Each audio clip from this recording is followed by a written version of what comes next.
The past few weeks has been a tremendously introspective time for me and for many people around the world as we view the events of the Black Lives Matter protests and the fight for equality that is going on all around the world. This has definitely been at the forefront of my thinking for the past few weeks as I struggle to understand what I can do as someone who identifies as a white cisgender male to support those people who are feeling disenfranchised and as if their voices are not being heard. In the physical education space, I was aware of the work that Dr. Shrehan, Lynch, and her co-founder, Laura McBean, were doing in regards to Black, Asian, and minority ethnic physical educators. So I reached out to Shrehan and Laura to ask them a little bit more about the work that they were doing and how we as a community can come together and start changing the narrative around how physical education is delivered, the types of people's voices who are being heard within that space, so we can all start working forward together. I hope you'll enjoy my conversation with Dr. Shrehan Lynch and Laura McBean. I'm joined by Laura and Shrehan today. Thanks so much for joining us. I'd love for you just to let everybody know a little bit about yourself, your background, for those people that don't know you. So Laura, would you like to go first? Yeah, sure. Hi, my name's Laura McBean. I'm currently a physical education teacher at secondary level, and I'm also completing my doctorate in education. Nice. And then Shrehan? Hi, yep, my name is Shrehan Lynch. I'm currently a senior lecturer at the University of East London, and my role is training teachers in physical education. So I was a PE teacher myself and have transitioned now into academia. Nice. And I know that Shrehan, before I guess you're from the UK originally, but you're in the United States for a little while. Yeah, I was extremely fortunate enough to complete my PhD and doctoral studies at the University of Alabama. So I was there for around 3.5 years, and my PhD was in transformative pedagogies in physical education and teacher education. So looking really on how we can raise the critical consciousness of young people in schools and teachers in the field to teach more equitably. Nice. Yeah. And I think I probably came across your work through Twitter early on, probably while you're in the United States there, and was interested in some of the things that you were sharing. And then I saw, I guess, the birth of this BAME PE movement that yourself and Laura have sort of founded. Does either of you want to sort of let people that are listening know, I guess, like, what is BAME PE? Where did it start? What does the acronym stand for? And sort of what sort of work are you guys doing? Yeah, sure. So firstly, BAME PE stands for Black and Minority Ethnic Physical Education, or educators. So it was born from, in brief, me and Shri attended a conference, a national conference over here for PE teachers. And at the conference, I was the only visibly Black member there. And it just threw me. I'm new into the field. I didn't expect at a national level for that to be the case. And what I observed there, I just thought something wasn't right. And also I had written for part of my PGCE, so that's my teacher training course, I had written an article on understanding whiteness in physical education. And just a lot of things were sort of coming together. And on our way back from that conference, Shri just sort of said to me, well, what are you going to do about it? And that literally was that was the birth of BAME PE. I kind of started it without knowing exactly what the direction was going to be of it, but I just knew that there needed to be some change. For sure. Yeah, it's an interesting one. Laura, Shrehan, do you want to add anything to, I guess, how did, I guess, your background and the work that you've done through your PhD, I guess you maybe saw an opportunity there, and Laura was the the impetus for that to start, or? Yeah, I was really fortunate to have the pleasure of working with Laura as her lecturer on her PGCE. So we had built a really great relationship. Laura is my friend first and foremost, and then she's my colleague and comrade in all of this. And I suppose the conversation with any social justice movement, or when any issue of social justice happens, there's a lot of talk. There's a lot of people saying, let's do this. Have we thought about this? Let's learn about this. But there's never any action. And I'm really tired. I think Sarah Ahmed, who I absolutely love and I encourage everyone to read, calls this equity fatigue. And working within social justice issues constantly can become tiring and draining. And so what I always say to my students and anybody that I work with is, okay, what's the actual action from this? What are we going to do? This is the gap. This is what we've identified. Let's take it to the national organization. Okay, they're not going to do anything. We'll do something about it. And because we're a collective, we're a movement, we can move much quicker than any national organisation can, because we just get our members involved and we treat it like a democratic process, and we're all equal here, and certain voices have to be central in that, and actually those voices aren't those that are most dominant in our field, which are typically our white, cisgendered, heterosexual males. Me.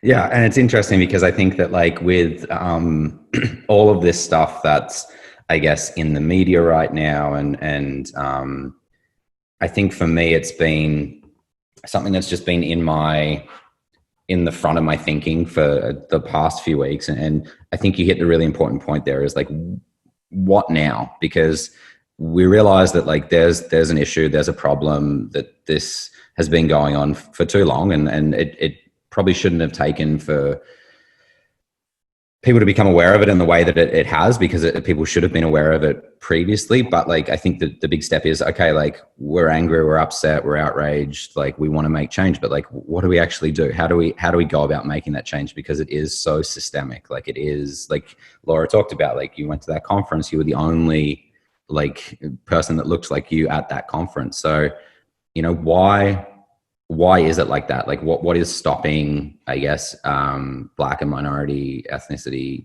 educators from getting, I guess, is the stumbling block at the university level, the higher education level, or is it then, you know, the getting jobs the issue? Like how has this become, I guess, an issue in the physical education space?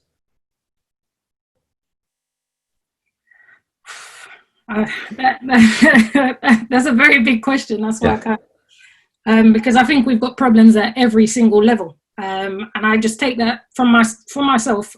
So I did GCSE PE, I did A-level PE. The sort of knowledge that I've come to know, it's been in the last a year, 2 years since I started my PGCE. So I would not say I had any level of critical consciousness. So I'd experienced racism. I'd experienced challenges whilst in education. However, I don't think I had the knowledge to challenge it in the way that I'd be able to challenge it now. But I also still believe I'm in the foundation steps of it. There's a lot of things I'm still reading, I don't quite fully understand, but I'm educating myself to learn these things, because I recognize that I was educated through white knowledge my entire life. So even regardless of my culture or my color and everything that I've been brought up around, all the knowledge that I have been fed has come from white knowledge. And I have to recognize that, and that makes me question a lot in terms of even doing the BAME PE movements. Like, certain things that I'm doing, I have to question, well, is this really accessible to the people that I want it to be accessible to? And how can we create that culture? Yeah, for sure. I think, like we talked a little bit before we started recording, that I actually lived in the UK for a couple of years, straight out of university. So me and three of my friends graduated from the University of Tasmania. Tasmania is a very predominantly white part of the world. I think one of our if you look at like historical facts from Tasmania, one of the most common historical facts is that we had the last full-blooded Indigenous Aboriginal person in Tasmania, and her name was Truganini, and she was murdered. So like Tasmania is a very closed, small, insular place. So I went from going to university there where, I probably had a very singular story of what physical education was and what education was. And then I graduated and went to the UK, and my first day of work was in a school in Brixton. And I arrived to the school to be greeted by a security guard, locked gates, walked in. The week before, a young, I think grade 7 or grade 8 boy had been murdered in a gangland sort of incident, shot in his bed. And I was just like, oh my God, like I have no idea what this world is. And then, my class was a majority Black class. Here I am, like a beginning teacher, let alone somebody new to the country. And it was just a completely like eye-opening experience for me. And it became very evident very quickly that like what I'd been taught and the way I'd been taught wasn't going to help and serve these kids at all. So it was like a real, I guess, it was an eye-opening experience, but it was also like I felt helpless. I didn't know what to do. I didn't know how to connect with these kids. I didn't know how to work with them. And I'm guessing that this is one of the issues that like we do in schools like that. You do have that white teacher majority of the time up in front of these kids, and like there's making that connection is probably really difficult. Yeah, and I think two things from that. One, you should be so thankful you're from Tasmania, because Hannah Gadsby is a legend and she's from Tasmania and I absolutely love her. And I suggest anybody to go and watch her Netflix documentaries / comedy sketches on there, because they're amazing and will raise anybody's critical consciousness, especially those who support the patriarchy.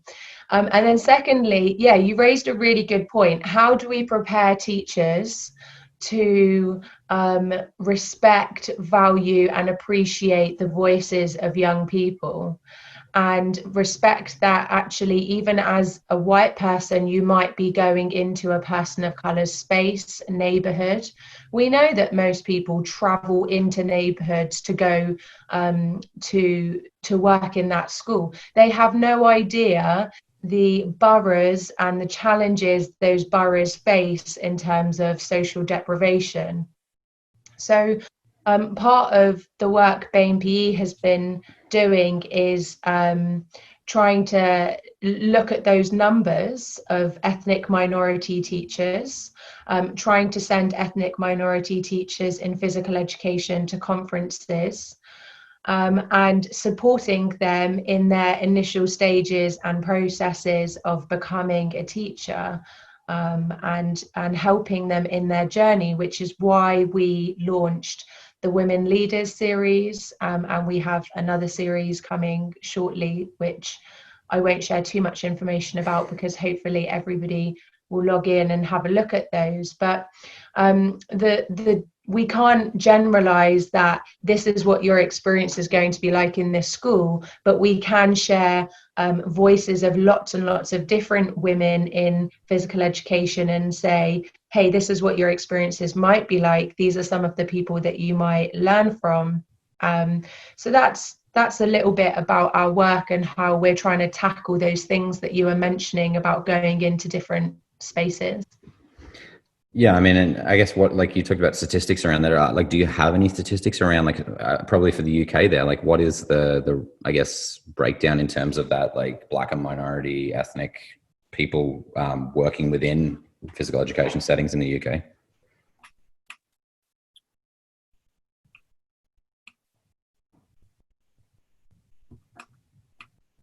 I'm just trying to locate the I'm just trying to pull up the numbers. To not misquote myself, we did mention it in our BAME PE paper. Yeah. So in terms of education overall, roughly it's about 86% of the teaching population is white British. Within postgraduate physical education, so the trainees that are going into PE teaching, there was 7% that came from a minority ethnic group. And that was the figures from 2019, I believe. So it is a very small percentage that are even entering the training. Mm-hmm. And then if you like just in a general population standpoint, then so that's the teachers, like what are the students that they're serving? Like what are like just breakdown of ethnicities there? I don't think there's actually any figures on it, but what we do know in all the schools, so we're London based, it's a very diverse population, and anywhere you go across the country, it's becoming increasingly diverse in schools. So those figures are, it's a problem. But we also have to look at why are we actually not getting them into the teacher training, because there are many students who enter sort of university as an undergraduate, but then there just doesn't seem to be that connection between that and then going into the teacher training. And then I don't know, Shrehan, if there's anything in your research has like found like what that disconnect is. Yeah, well, we know, although Laura just shared the numbers of only 7% of ethnic minorities going into physical education teacher training, these numbers are from last year. Around 40% of the population of London do not identify as white. So already there's disparity in that, in those numbers. Can you repeat your question? Sorry. It was just around, Laura was saying around, you know, that there are numbers of people going into that postgraduate training, but then maybe not coming out the other side. So what's the disconnect there? Like what, like if we're getting Black and minority ethnicities into these university programs, why are we not seeing it come out the other end in terms of in the classrooms? I'm not sure that we are getting them in the programs actually, because I know this because every single year on Twitter, people post pictures of their programs and say, congratulations to cohort of 2019 or 2018. And you'll see 20 to 30 trainees that visually appear as white. Now, they may not all identify as white, and so I am judging there based on a photograph. But a lot of those photographs that I see, that is what I see. I think still in schools there are not enough teachers of colour. There are not enough teachers who wear hijabs in physical education. I always give this example that one of my colleagues shared with me, and his daughter absolutely loves physical education. And he asked her, what do you want to be when you leave school? Like, you need to pick your choices now for academic studies in the later years of schooling. And he thought that she was going to say PE. I want to be a PE teacher. And she said, she didn't say that. And he asked why. And she said, well, I've never seen a PE teacher that wears a hijab, so I don't think I can be that, can I? And ever since he shared that with me, it's my absolute mission to send, as many teachers who wear hijabs into schools so that young people know, yes, you can do this, and you would be valued in this, and we appreciate you, and we want to hear from you. We want you to apply to my program. Please do come to UEL. I would love to have you, and I will help you, and I won't necessarily understand what you go through as a trainee teacher wearing a hijab, but I can do my very best to support you and coach you through that process as much as I can. So I think that overall, there is a disconnect in the numbers. I think that we have a lot of work to do, and a lot of that work will probably stem from the physical education programs that we still see in school. Are all of those children represented in their physical education program? Is the curriculum equitable? I'm not sure it is. I think we're still doing fitness testing unquestioned. I think we're running on a multi-activity approach. And I'm generalizing here. There are some amazing physical education programs across England. But largely from my experiences of working in partnerships and speaking to other people who do my job, it's the same things that I'm hearing coming back. Mm-hmm. Yeah, it's interesting. I watched a TED talk that somebody had posted on Twitter in reply to some of the conversations that we've been having on there. And it was the danger of a single story. And it was a Nigerian author. And it was just so interesting. Like, and she talked about how, like, growing up in Nigeria, like, she only had access to American and British books. And so then when she started writing, it was all about, you know, white children in the snow and drinking tea and all of these things that were like completely foreign to her, because that's what she thought what books were about, or that's the only way that books could be. And it's sort of what you're touching on there, that, you know, if you're a young person in a school, black or minority ethnicity, and you're seeing that the only PE teachers that you have are these white males or white females even, then, like, how can that even become a possibility for you? That you don't have those role models to say, like, hey, this is something that maybe I could do. Because even if you want to, maybe you think, like, this is not possible for me. So, and then you touch on another really important point there about the curriculum. And I think, you know, if you look at that traditional curriculum, it is very,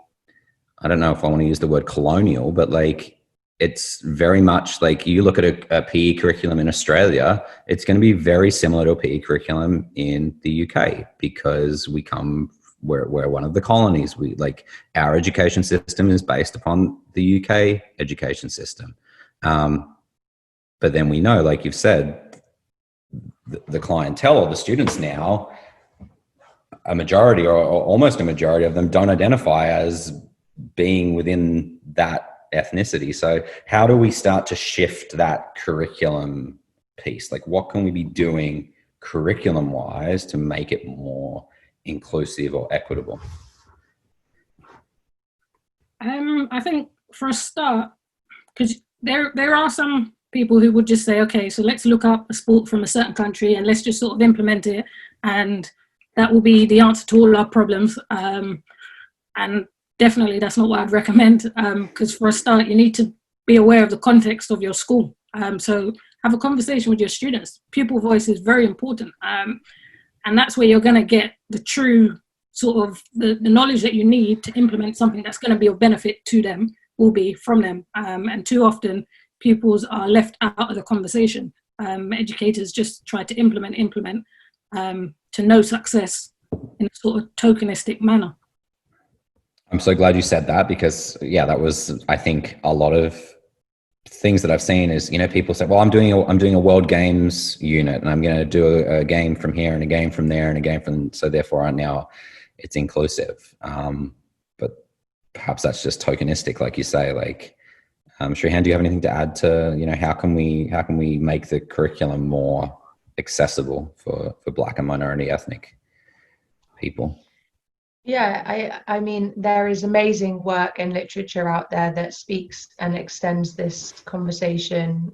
I would encourage people to listen, read, and you could have a look at the social justice in physical education series that's free, open access on the Shape America website, part 1 and part 2, that I had the pleasure of writing with some amazing colleagues.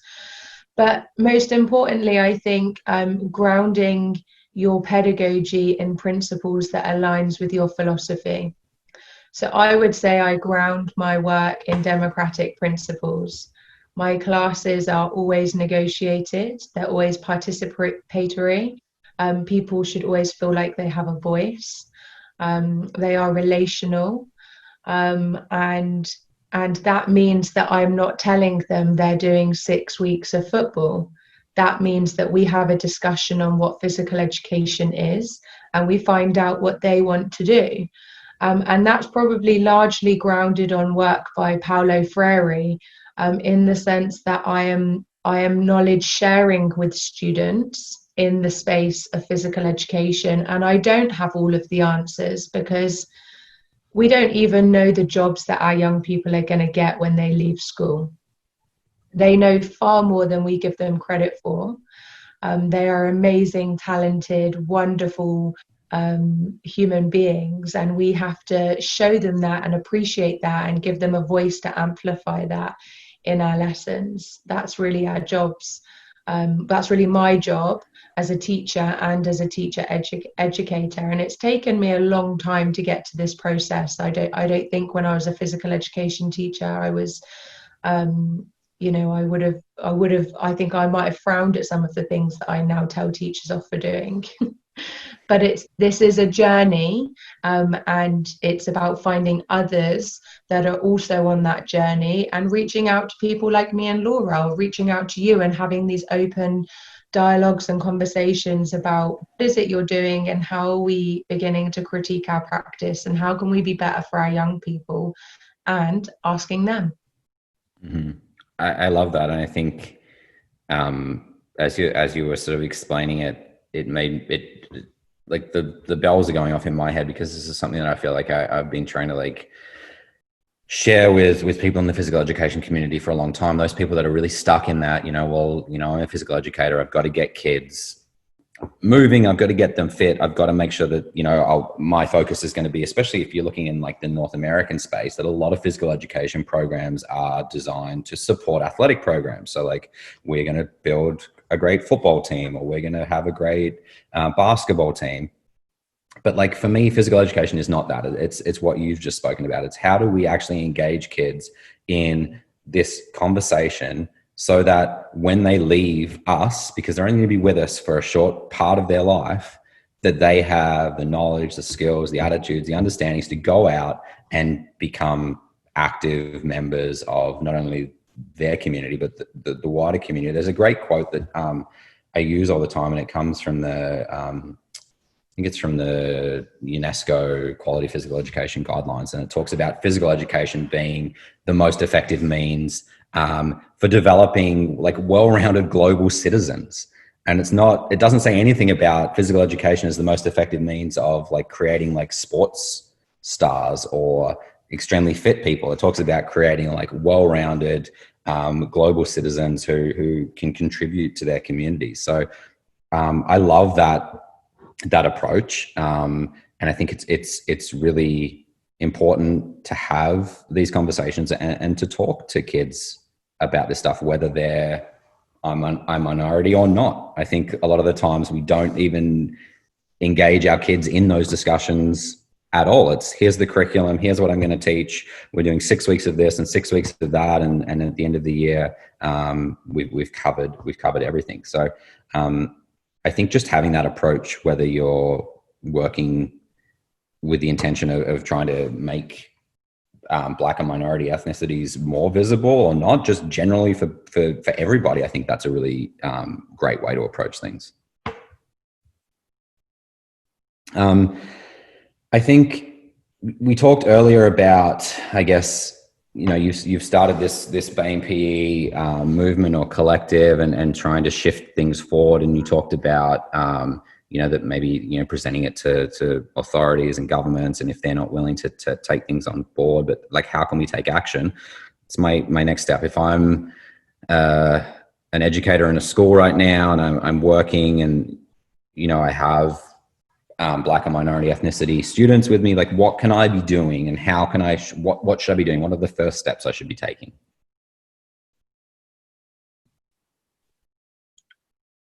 I think as an educator, my first step would always be to educate yourself.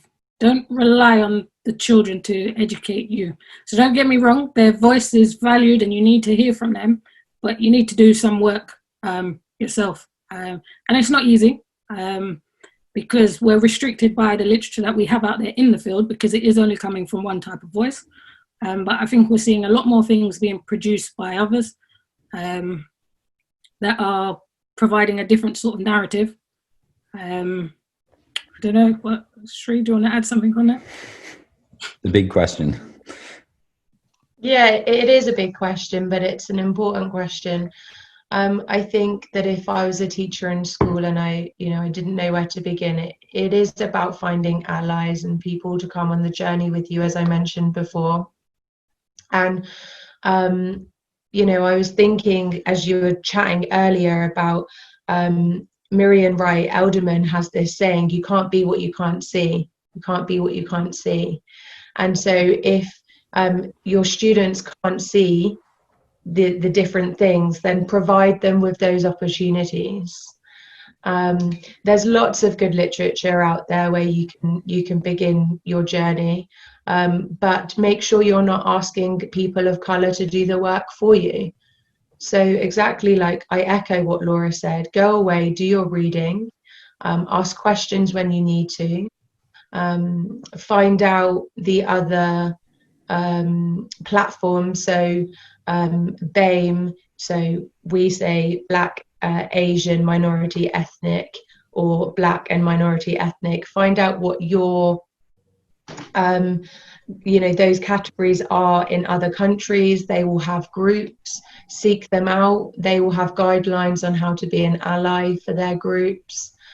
And I can't say enough about finding a network and a community of people, because we learn in communities, we're social beings. So really just find your allies, and they don't have to be in the same place as you. They can be abroad. We're always welcome for people to reach out to us, and have a look on our website, because that's the first stop for all of this stuff, where we've collated all of the readings. We've got blogs on there. We've got resources on there. We've just released a resource for trans and gender non-conforming students that you can use as a physical education teacher. So this is the one-stop shop at this moment in time that you can go for, and you can get almost everything you need, or you can begin to contribute and you can come and help us.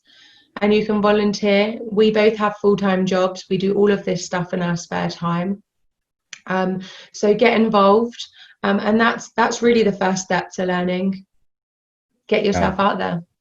And that's exactly why I wanted to talk to you guys, because definitely for me, I think looking into that, like the physical education space, like it is hard to find literature and information. And I think the platform that you guys have created is a really valuable one, and I look forward to seeing it continue to grow. When you mentioned just before about you can't be what you can't see, like it made me think of, I don't know if you've seen, there's a guy here who's in the US, Emmanuel Acho, who's been putting out this Uncomfortable Conversations with a Black Man series. Are you aware of that at all? So he's actually an ex NFL footballer, and he just put out a video a couple of weeks ago around uncomfortable conversations with a Black man, and it was like all the questions that you want to ask, but you're too afraid to ask. So he talks about, like, should I use the term Black or African American, and why is it okay for Black people to use the N-word, but for non-Black people to not use that word. So like all these questions that, are out there that maybe you're not it's not comfortable to ask. And so from there, he's now released these other videos. One, I think, is with Matthew McConaughey, and they have a conversation. And the whole idea of it is like a Black person and a white person having an uncomfortable conversation. And he shared in this latest one, this great thing. And he was saying, as a young person, he never had a dog. His family didn't have a dog, and his sister was attacked by a dog when he was young. And ever since then, he's been afraid of dogs. So even as an a grown man now, he sees a dog and he's not sure, like, is this dog going to attack me? Is this dog dangerous to me? And then he equates that to, if you only have a single story, if you only associate with people that are the same as you, your initial reaction when you see somebody who's different is going to be one of fear.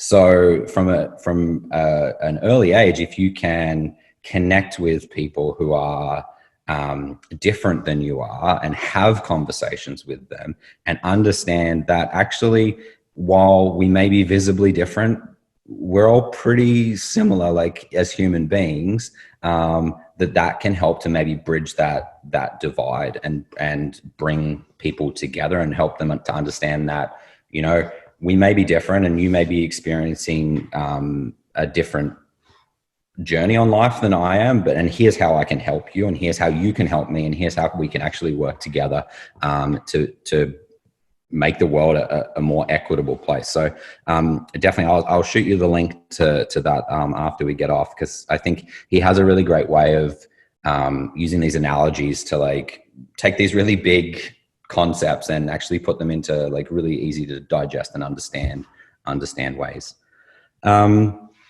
I'm conscious of time because I know I try to keep these episodes to about 45 minutes, and we could just go on all day. But before we do, I wanted to, I guess, we've talked about, I guess, first steps to take.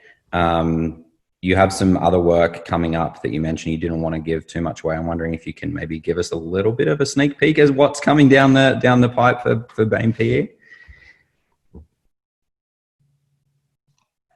Well,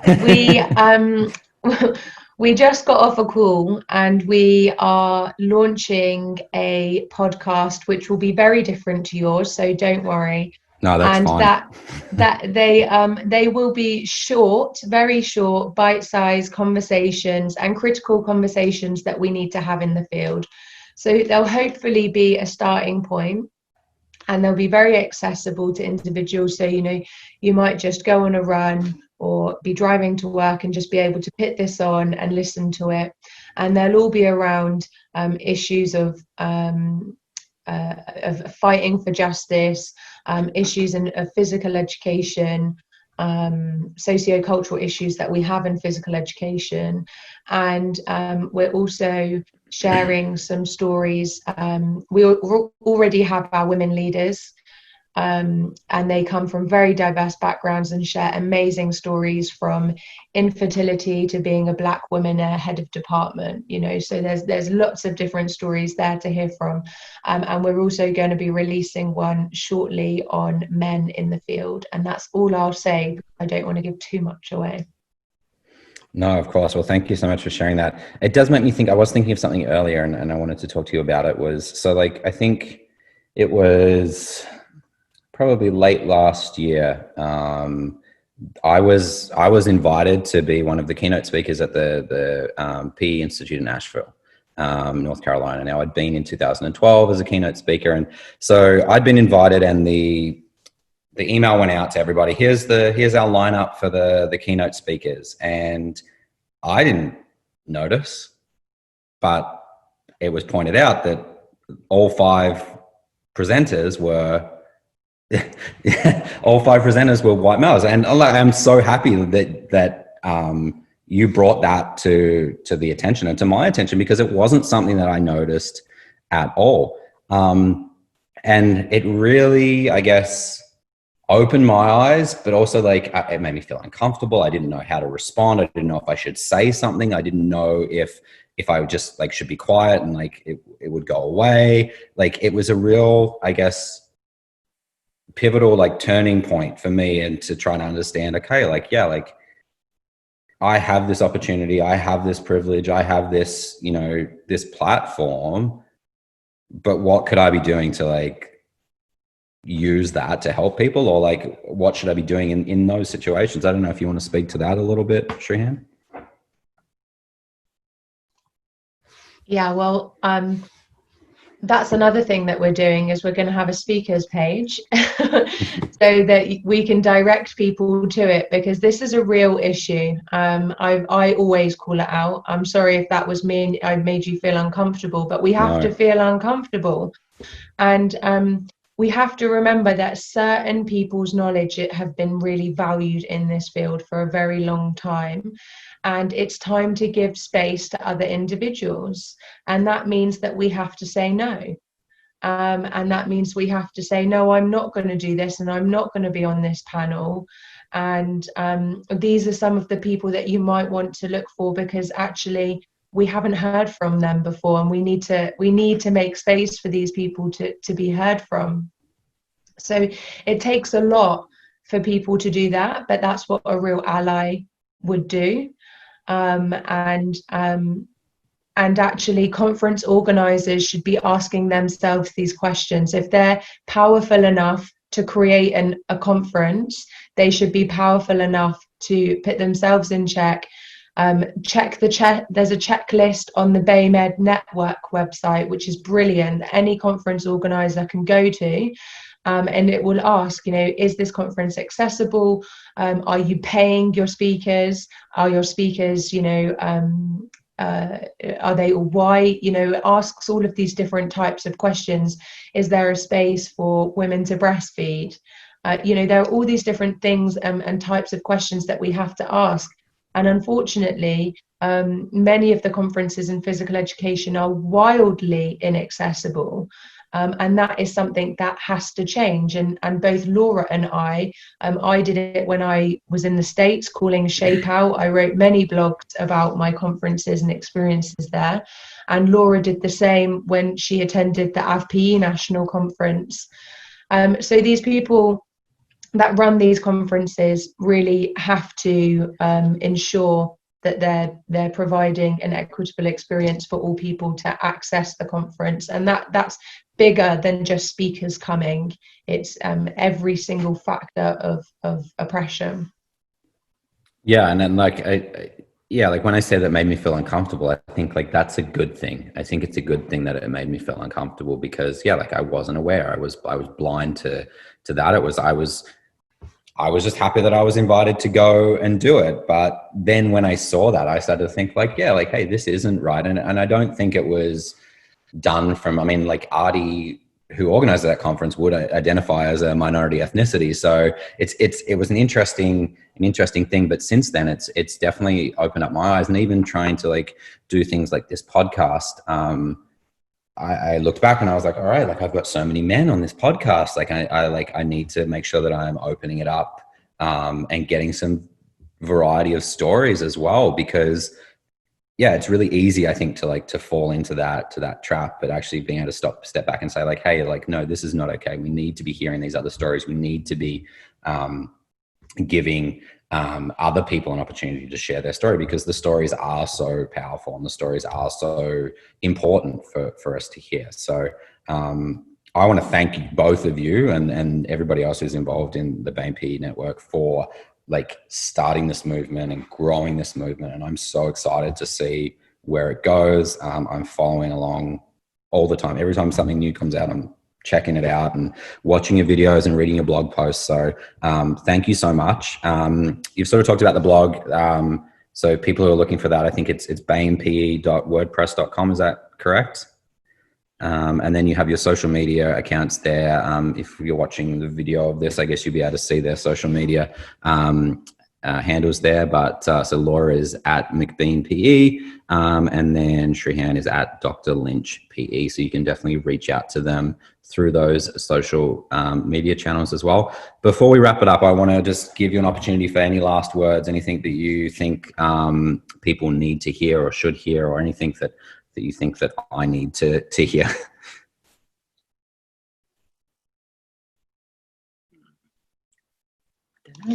No. Well, I'll ask a question, and it's the same question that I asked Laura last year. What are you going to do now? And that goes out to the listeners and for you. You've listened to this podcast, you've taken the time to get this far through it. What's your next step? And only you can internalize that and answer that yourself. Yeah, I think that's a great question, and that's a great way to end things off, Shrehan. Thank you so much. I'm interested to see where this conversation goes. I'm interested from my own personal journey to see, where it can go.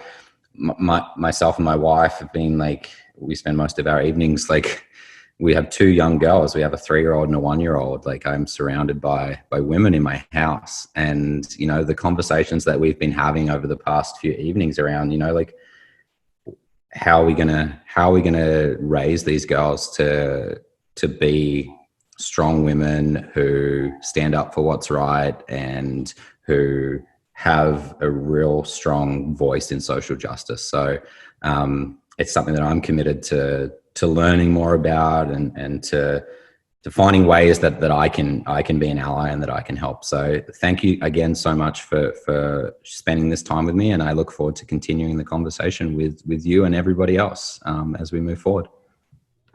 Thank you so much for listening to our episode. And as Dr. Lynch left us with, what are you going to do now? It's a question that I think we all need to ask ourselves as we move forward. Thank you so much for listening to this episode, and I look forward to connecting with you again soon for another episode of the PhysEdcast.